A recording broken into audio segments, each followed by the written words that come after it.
Əgər dizinizdə ağrı, şişlik, deformasiya, hərəkət məhdudiyyəti varsa, bu oynağınızda yaranmış olan artrozun əlamətləri ola bilər. Bu maketdə gördüyümüz mavi rəngli olan nahiyə meniskdir.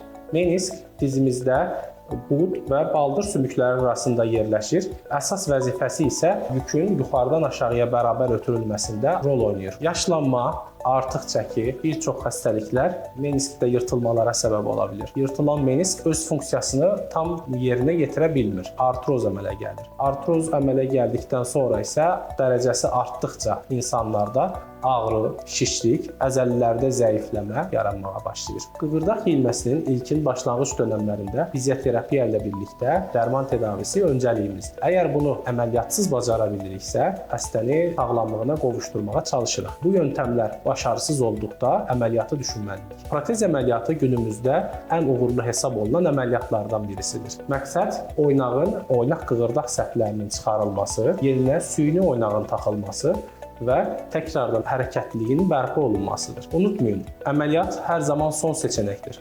Amma vaxtında əməliyyat olmaq daha yaxşı nəticələr əldə etməyimizə səbəb olur. Ona görə də sizdə ağrı, hərəkət məhdudiyyəti varsa və dərmanlarla müalicədən sonra yenə də bunlar davam edirsə, çox gözləmədən həkimə müraciət edərək vaxtında əməliyyat olmağınızı tövsiyə edirəm.